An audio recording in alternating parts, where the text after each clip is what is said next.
So let's start where we left off. That is the unwrapping process. So if you go to workspace and change it to UV editing, we get a proper workspace to work with the UVs. So let's work with this guy first. Just isolate. So I'll grab the UV shell and create. Since this was started with the cube and turned it into sphere, I think a spherical projection should work pretty fine because there is no closed portion of the model. So let's do a spherical projection, and if you turn on the texture, you can see it on the viewport.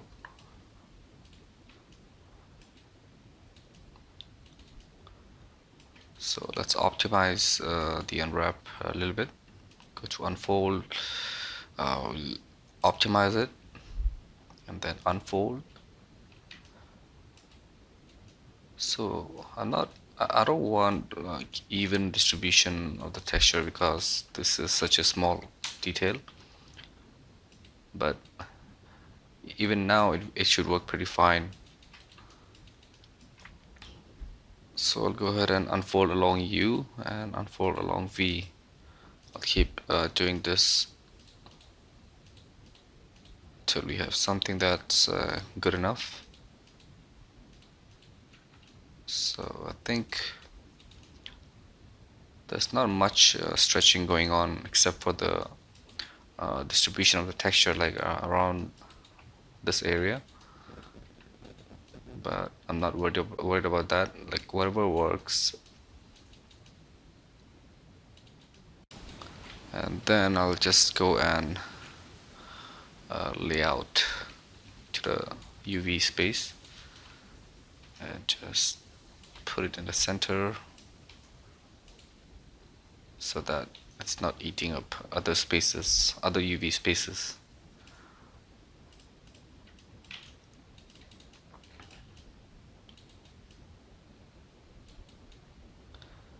So that's fine, and then we'll go ahead and do the same for these two. I'll do it quickly.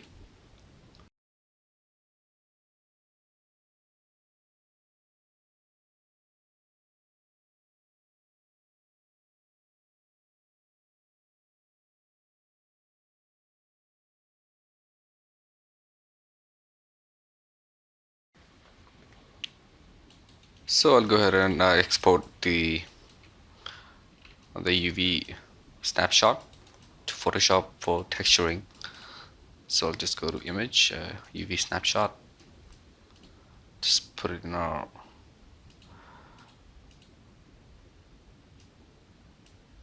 working directory, lesson 4,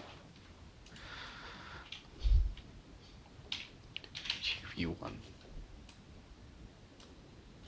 4K, PNG, apply and close.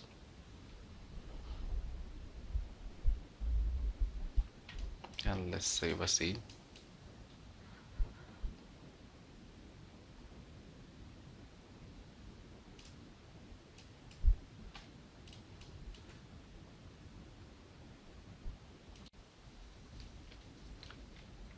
Let's bring in our UV snapshot, and it's hard to see right now, so let's create a new layer and fill it with gray and multiply it so we have a better look at the UV space. Let's group it, call UV, and I'll be working with the these textures already created because the previous recording that I did, it got crashed and corrupted, so I had to do it all. I had to do this, the Photoshop part, all over again. So I'll be using these two textures that I got from that I had it in my library, but I won't be able to share it. But if you need any textures, you can always go to CG textures where they have a huge library of textures there. So let's say if you need a rock texture, they have a pretty huge library of rock texture. Although you can create a free account in there and download I think 1K or 2K version of it, but you can always take it into Photoshop and clone it, copy it, and turn it into 2K or 4K texture by using clone tools. If this loads up, so there are quite a few rock textures there. So I'll use these two, and I'll just drop it in my Photoshop document and place it. So this texture will be our base color of the rock. I don't want to scale it all the way because it will look pretty low res in a render. So I'll just try to place it here, and I'll copy it and try to place it around the UV space. Oh, okay.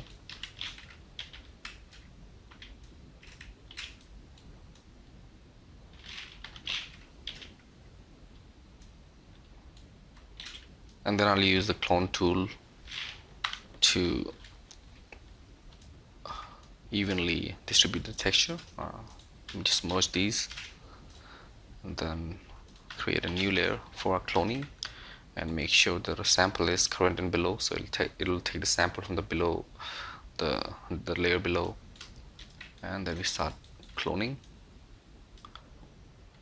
wherever we see our UV lines, and also breaking these. You see, I'm doing it very quick because I've already done it. Unfortunately, the file crashed, the recording crashed, and I have to do it all over. I'll try to not make it too repetitive, try to break the shapes. That should work fine. That's our base layer. So I have another texture.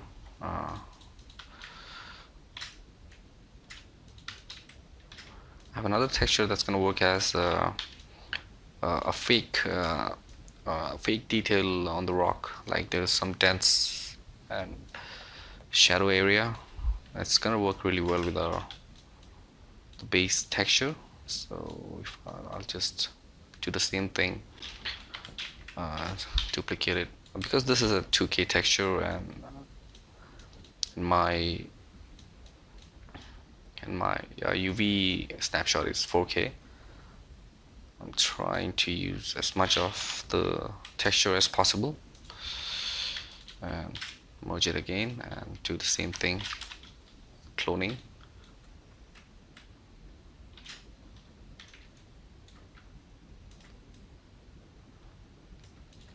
You can take your time doing a highly detailed texture, but just for the sake of this course, I'm trying to speed up the work. If I'm going too fast, then you can always send me an email asking where you were behind, or if you don't understand something. So that works for our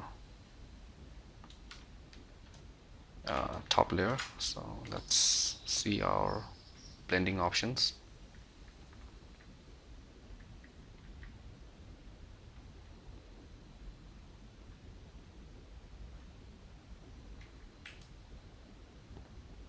Yeah, vivid light is pretty okay.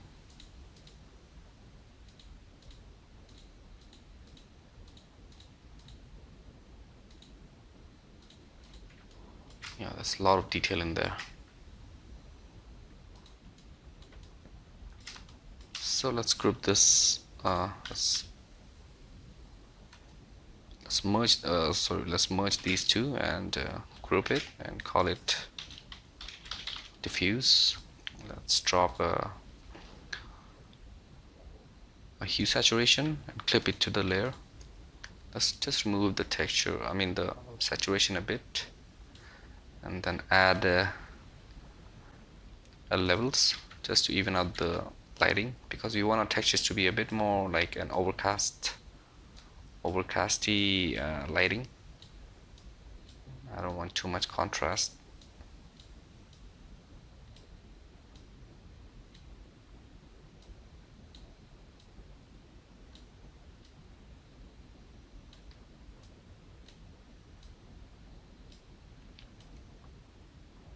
Because we can always increase the contrast in post.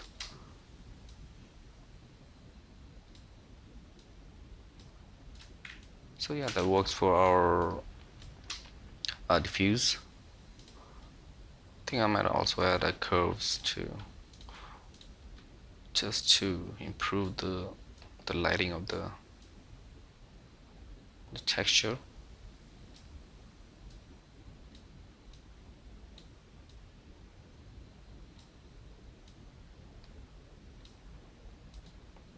So that's a diffuse, and let's copy this group and call it specular.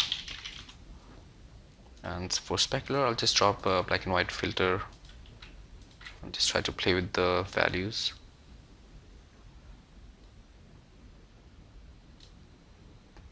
Greens, 1. So yeah, okay, this works for our black and white filter, and then we can add levels to isolate the areas that will be receiving high specular. So the white areas will receive much more spec reflections. The black areas, they won't receive any.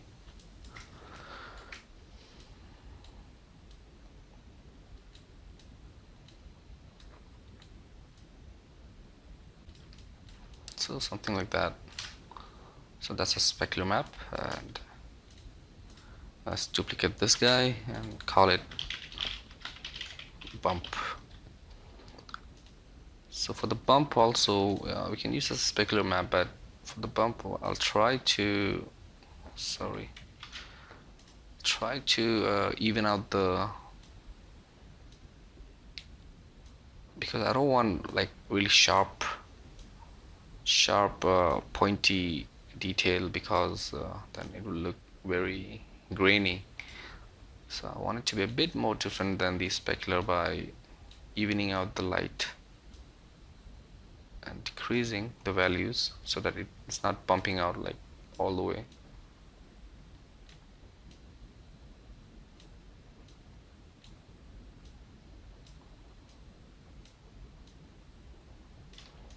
So I think this is fine.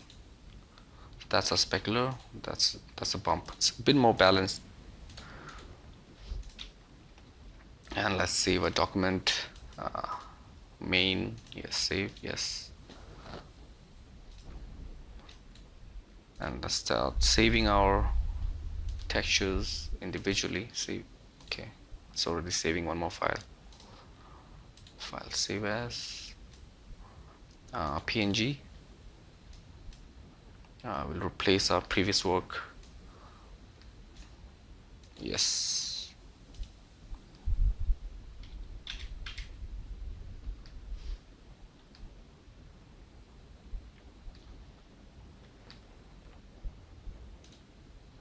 And the same thing for the specular. We'll save it as well.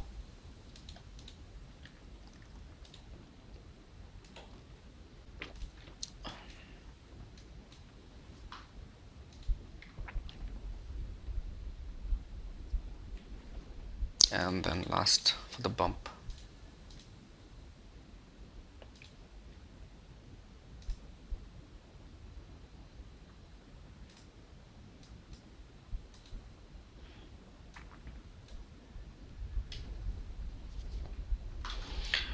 So I created the textures for just one of the rocks, but since you have I have shown you the way, you should go ahead and create the textures for the other two as well, and then we can put that in Maya and to our text rendering. So for now I'll take these textures and open up in Maya. Yeah, so this is the previous work, so I'll get rid of this texture and bring in with our new, if it loads. Let's bring in our new textures, and I hope it doesn't crash again.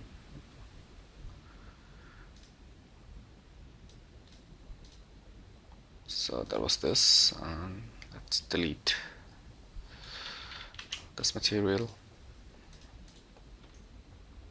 Let's assign a new material, redshift material, and call it rock 1 texture.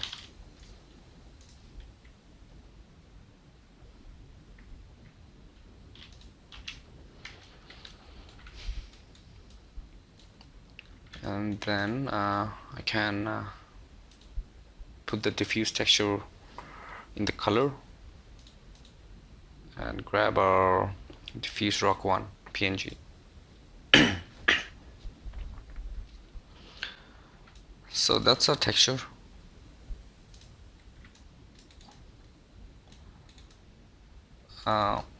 So if we do a test render,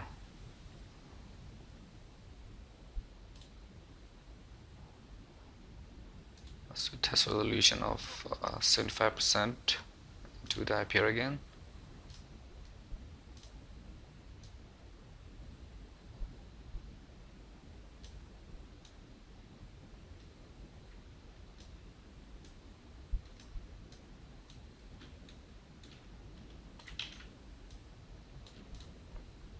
And just bring up the exposure of this dome light.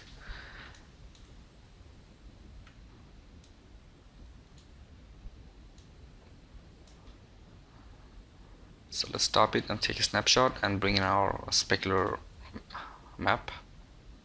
So we put that in our color of the reflection. Again, file, specular rock 1.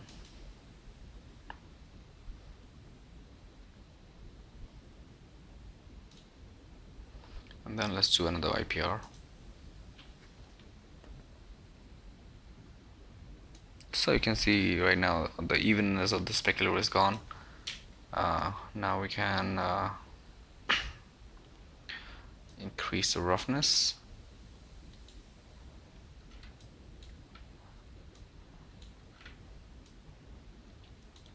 Let me just increase the light to 4 and enable background.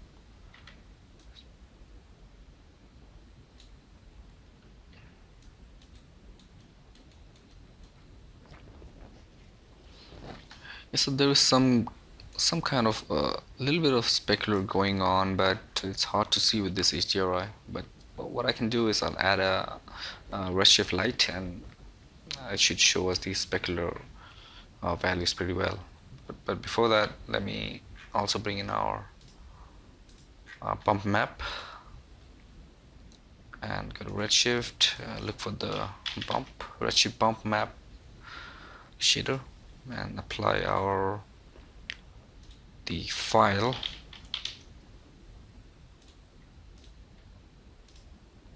and get the bump rock 1 PNG. Let's decrease the value by 0.008 so that it's not too much, and let's do an IPR. Yeah, now you can see there's small details happening around the rock. It's hard to see, but so let me create a light,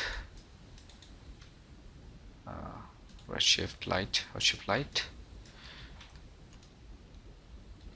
So this will act as our skylight, the overcast skylight.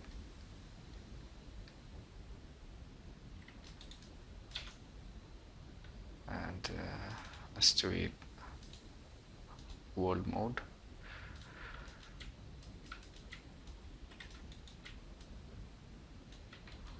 So let's say this is the skylight. We can go on this view,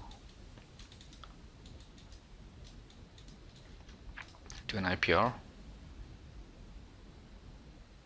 Also, let's get rid of this background, and let's decrease the dome light, because the dome light is acting just for this, just like like ambient light. So let's drop it down all the way, 0.2.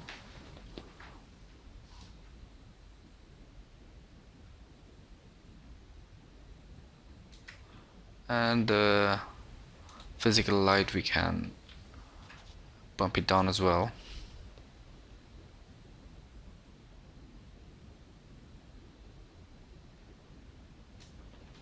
And the material right now is really reflective, I can see, so I can increase the roughness, because right now it's like it's very wet. So let's increase the roughness to 0.3 or even more. Let's see what happens. Okay.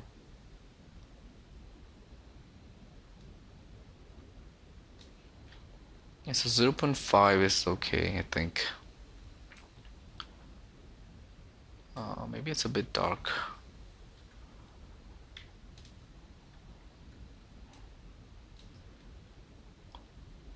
And then let's see some other view.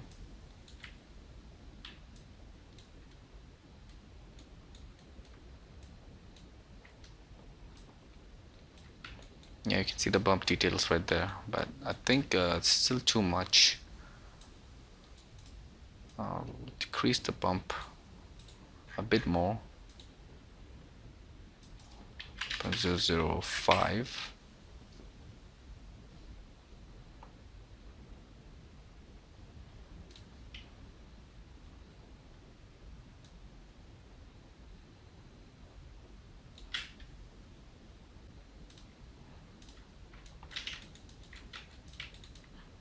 So I think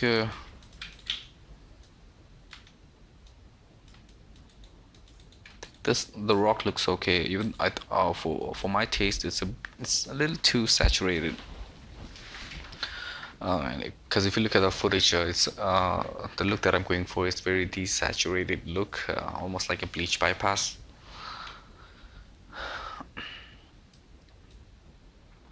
So let me just do a full res render and see what we can do furthermore.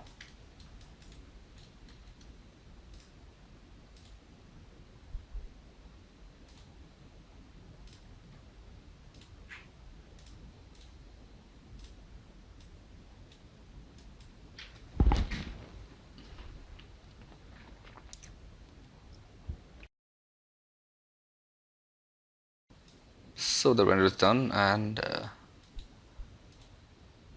actually I'm liking the color of the rock, although we'll desaturate it in Nuke in comp to match with our background, but we can see very good small bump details on the surface. It's not even, and these grass make it look like a fake grass, and these small dents, they look pretty good.